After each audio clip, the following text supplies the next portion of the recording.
Charge-based billing lets you create charges that you can bill to your customers.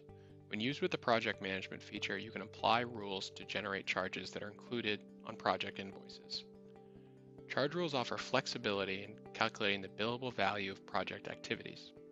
In this video, we'll quickly run through some of the standard NetSuite charge rules that can be used, including fixed fee rules, time-based rules, and expense-based rules.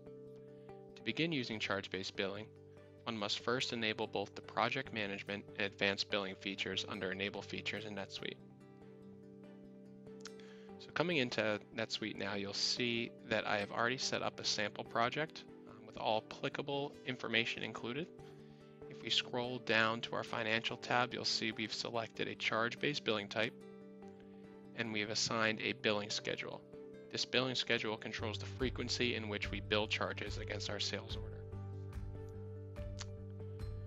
After all of that information is set, we can come down and define our rules. The first one we'll look at here is our fixed fee rules. Fixed fee rules can be generated based on fixed dates, when milestones are reached, and upon project progress. Diving a little further into these rules, we'll see our new fixed date rule. We're able to define our name, amount, billing item, initial charge date, and then we're able to find our reoccurrence or scheduling capability. In this field, we'll set the frequency that the charges are generated. We'll have the option of a single event where you define a date, or different monthly or yearly events where you're also able to select an end date. Users are also able to enter a description in this field on the right.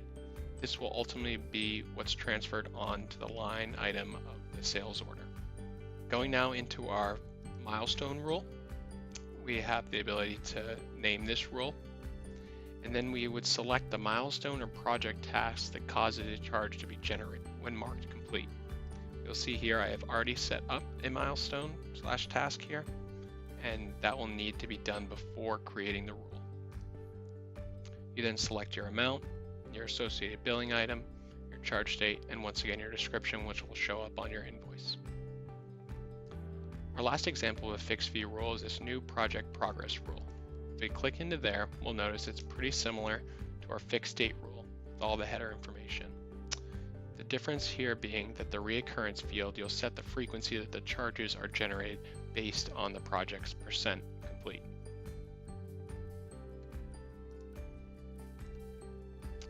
We then have our time-based rules.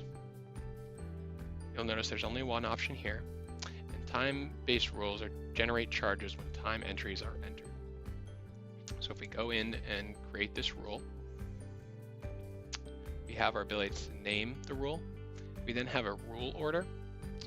NetSuite has the ability to handle different billable rates per task, and you can set an order based on this number on when you want these rules to apply. We then have the ability to select how rates are determined for this rule. We have the ability to look at the service item itself, at resources and the applicable employee record, or we can set up billing classes, and then which we can also select an applicable billing rate. We can apply a rate multiplier for certain circumstances, and we also have the ability to round the time entry up to the next hour, half day, or full day. We also have the ability to put on cap types, both hourly and monetarily. This will say if you enter a value here, and then you select do not bill entries exceeding cap, that even though time entries have been entered, that they will not be able to be billed over the cap that you apply here. Once again, that applies for both money value and then hours as well.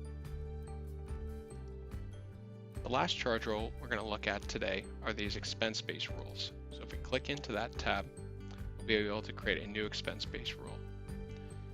Expense-based rules generate charges when expenses are entered, so you can bill back reimbursable costs to customers. This could include expense reports or vendor bills. Any expense report that has a charge to be marked billable is going to be a pass-through, can be billed back to the customer. To set up this rule, we'll do the same as before and click into the new expense rule. We'll enter our name, our description, which is going to be on the sales order. We can apply a discount or a markup to this expense. We can select our charge stage, as well as before, as the time-based rule, we can select our order if we have multiple expense-based rules. We then see below these filters. These are all the native filters that NetSuite is going to be looking for on these expenses. You can edit and update these filters as applicable and enter new ones if you want this rule to be more specific.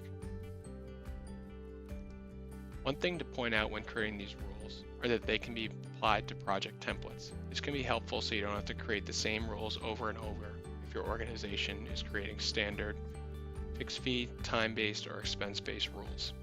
This has been a high-level overview of charge-based billing and how you can apply charge rules to offer flexibility in calculating the billable value of project activities. Thank you for joining Suite Minutes with Sikich.